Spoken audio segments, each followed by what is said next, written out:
할렐루야, 주님을 찬양합니다. 오늘 주신 하나님의 말씀 고린도전서 8장 7절로 마지막 13절 말씀입니다.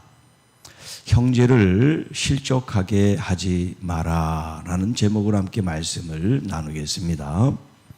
자, 오늘 이 본문도 이제 8장 1절 우상에게 드린 제물에 대해서 그리스도인들이 고의적으로 알고 먹는 경우, 또 모르고 먹는 경우, 이런 두 가지 경우가 있겠죠. 또 그것을 대하는 믿음이 강하고 또 성숙한 사람이 있는 반면에 믿음이 약한 이런 초신자 같은 그런 사람도 있으니까 이제 이 우상에게 드려진 제물을 먹는 데 있어서 우리가 어떤 자세를 가지고 또 태도를 가지고 그런 영적 원리를 가지고 대해야 되는가 하는 말씀에 가르침을 지금 사도 바울이 하고 있습니다. 자, 7절 말씀. 이 지식은 모든 사람에게 있는 것은 아니므로. 자, 여기 이제 이 지식이라고 하는 것은 우상에게 바쳐진 이 제물에 대해서 어떻게 해야 되는가, 또 그 당시에 가지고 있었던 어떤 통념들, 왜냐하면 이 믿지 않는 사람들에게 우상에게 드리는 이 고기들, 음식들이 먹는 일이 굉장히 자연스러운 일이었단 말이에요. 이게 무슨 죄가 되거나 무슨 해를 끼치는 그런 일이 아니라 그냥 일반 음식을 먹듯이 우상 숭배에 바쳐진 이런 음식이나 고기를 먹는 것도 아무 꺼리낌이 없는 그런 사회적 통념 혹은 관습이 있었단 말이에요. 자, 그런데 이제 이것이 교회 안에서 그리스도인들이 밖에 나가서 어느 집에 이제 초대를 받았거나 했을 때, 그 사람이 이 고기가 제물에 바쳐졌다가 지금 와가지고 대접을 받는지 그런 걸 모르잖아요. 그러니까, 이 사실이 모든 사람들에게 다 알려진 게 아니라, 그렇지 않은 경우도 있으니까요. 자, 모든 사람에게 있는 것은 아니므로 어떤 사람은 지금까지 우상에 대한 습관이 있어 잘 모르고 하는 경우, 또 습관적으로 그게 하나님 앞에 잘못됐다는 걸 모르고 그냥 밖에서 그러니까, 사회에서 그러니까 자기도 그리스도인이지만 그런 습관에 의해서 해온 사람도 있을 수 있다는 거예요. 지금까지 우상에 대한 습관이 있어 우상의 제물로 알고 먹는 거로 그들의 양심이 약해지고 더러워졌습니다. 모르고 먹는 거하고 알고 먹는 거하고는 다르단 말이에요. 모르고 먹는 거하고 알고 먹는 것은 다르다는 뜻을 얘기해요. 그래서 고의적으로 알고 먹을 때는 그 사람의 양심이 약해지고 더러워지는 것이다. 자, 이런 이야기를 지금 하면서 음식은 우리를 하나님 앞에 내세우지 못합니다. 우리가 음식을 먹었느냐 먹지 않았느냐 이런 문제가 하나님 앞에 우리를 온전케 하는 게 아닙니다. 그래서 우리가 먹지 않는다고 해서 더 못 사는 것도 아니고 먹는다고 해서 더 잘 사는 것도 아닙니다. 사실 먹는 건 그렇게 큰 문제가 되지 않는단 말이에요. 다만 우리가 그것을 우상에게 바쳐진 제물을 먹음으로 말미암아 우리가 꺼리낌이 없는 그런 자유함이 있지만 내 혼자 자유하다고 해서 내가 그것을 그냥 그것을 먹을 때 나를 지켜보는 사람, 믿음이 없는 사람이 믿음이 좋다고 하는 저 사람이 저렇게 먹는데 아무 꺼리낌이 없으니까 나도 괜찮구나 라는 생각을 갖게 한다는 거예요. 자, 그게 이제 9절에 나오는 말씀이에요. 너희의 자유가 믿음이 약한 자들에게 걸려 넘어지게 하는 것이 되지 않도록 하라. 우리는 먹고 마실 수 있는 자유가 있지만 그 자유를 자기를 위해서 쓰는 게 아니라 나보다 약한 믿음이 연약한 사람들에게 어떤 본이 되는가, 어떤 영향력을 끼치는가, 이거를 주의해서 하라는 얘기예요. 지식 있는 내가 우상의 집에 앉아 먹는 것을 누구든지 보면 그 믿음이 약한 자들의 양심이 담력을 얻어 우상의 제물을 먹게 되지 않겠느냐. 그러니까 보고 따라하게 된다는 거예요. 믿음 없는 사람이 믿음 좋은 사람도 저렇게 하는구나. 그걸 보고 따라하게 된다는 걸 얘기를 하고 있어요. 그러면 내 지식으로 그 믿음이 약한 자가 멸망하나니 그는 그리스도께서 위하여 죽으신 형제라.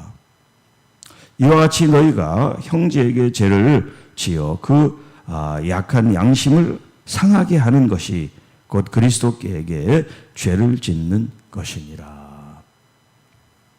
자, 이 먹는 문제, 아무거나 먹는 문제가 아니라 우상에게 드려진 이 먹는 문제에 대해서 지금 이 고린도 교회가 여러 가지 갈등을, 혼란을 겪고 있어요.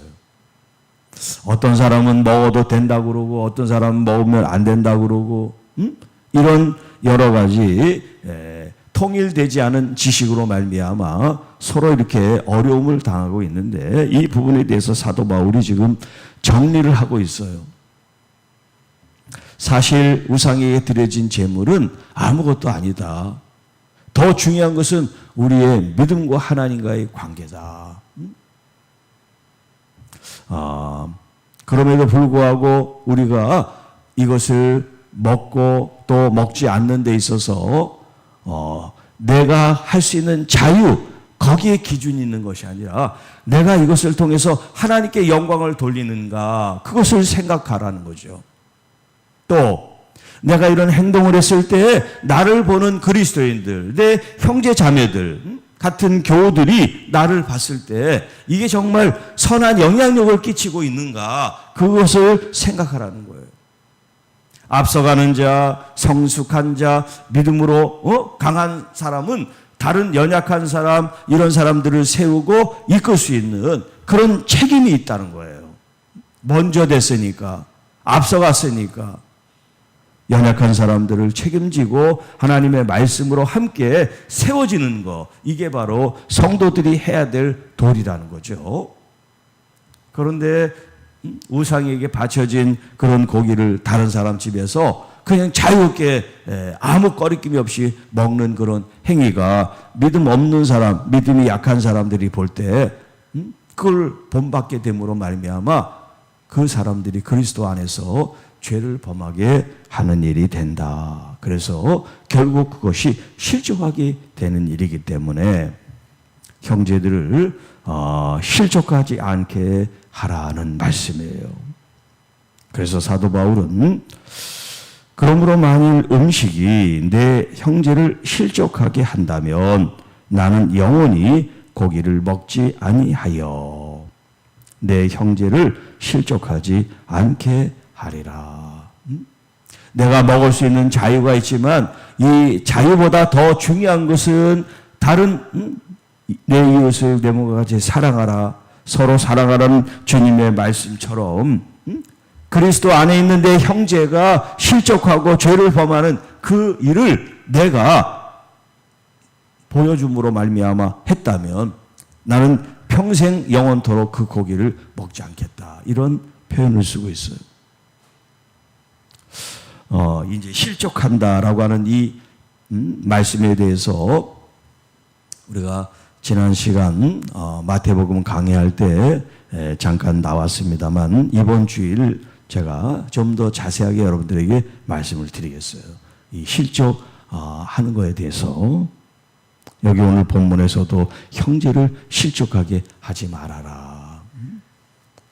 그런데 우리가 신앙생활 하면서 부지불식간에 의도적인 건 아니지만 고의적인 건 아니지만 우리의 말과 행동으로 상대방이 상처를 입고 실족되는 경우가 참 많이 있어요.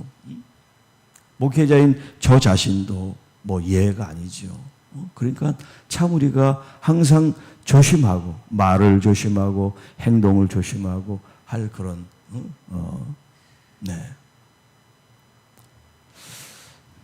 좀 좋게 봐주면 좋은데 상대방들이 좋게 보지 않고 그냥 자기가 보는 대로만 본다면 여러 가지 이제 그런 일들이 있을 수 있죠. 네. 그래서 정말 우리가 나 자신을 돌아보면서 나로 인해서 누구가 실족되지는 않았나 그런 걸 우리가 돌아보면서 정말 우리의 마음 또 언어 이런 것들을 참 조심할 필요가 있다. 그리고 이제 평소에 이렇게 좀 뭐 그런 감정이 올라오지 않지만 소리가 큰 분 있죠. 뭐 이렇게 표현할 때 참 상대방은 그게 그 사람이 본래 소리가 커서 그런가 보다 그렇게 생각하지 않고 소리가 크니까 자기한테 화를 냈나 이렇게 생각하기 쉬워요. 그러니까 좀 가능하면 목소리를 이렇게 좀 얌전하고 조용하게 하는 게 좋아요. 그냥 내 성격대로 그냥 뭐 이렇게 하면 분명히 오해를 불러일으켜. 왜냐하면 다른 사람은 여러분을 100% 알지 못하니까 그냥 있는 그걸 보고 느껴진단 말이에요. 네. 그러니까 목소리 크신 분들은 좀 목소리를 좀 다운시키고 좀 부드럽게 감정을 실어서 말하지 말고 그러지 않으면 상대방이 실족돼요. 조심해야 돼요. 네. 기도하겠습니다. 하나님 아버지 감사합니다. 이 우상에게 드려진 이 제물, 음식, 고기를 통해서 한 영혼이라도 실족되지 않게 하기 위한 사도 바울의 이 마음을 오늘 신앙생활로 하나님께 영광 돌리는 우리 그리스도인들이 다시 한번 잘 생각하고 나의 언어, 나의 마음, 나의 행동은 어떠했는지를 돌아보면서 우리가 상처와 실족함이 아니라 은혜와 사랑과 격려와 칭찬과 주님이 주신 이 교회의 덕을 끼치며 서로 힘을 합하여 하나님의 나라를 이루는 우리 모든 그리스도인들이 되게 하셔서 하나님께 영광 돌리는 우리 모든 하나님의 교우들이 되게 하옵소서. 특별히 날마다 새벽을 지키는 우리 권사님들을 축복합니다. 하나님께서 친히 함께 하셔서 그들의 모든 기도의 제목들을 응답해 주시고 모든 아픈 모든 상처들 기도의 제목들이 응답될 수 있도록 역사하여 주옵시고 또 실시간으로 함께 참여하는 우리 집사님을 축복합니다. 하나님의 귀한 은혜가 사랑하는 집사님과 가정과 일터 위에 풍성하게 도와주시고 또 우리 모든 교우 여러분들 한 사람 한 사람 하나님의 말씀을 경청하고 또 순종하는 하나님의 귀한 자녀들의 삶 가운데 주님의 만지심과 은혜가 풍성하게 역사해 주시고 또 아픈 우리 교우 환우들을 주님 지켜주셔서 주님의 한없는 위로와 회복과 치유의 은혜가 넘치게 하옵소서. 이 모든 말씀 우리를 구원해 주신 우리 구주 예수님의 이름으로 간절히 기도하옵나이다. 아멘. 오늘 오전 10시 금요 기도회를 꼭 기억해 주시고 함께 해 주시기 바랍니다.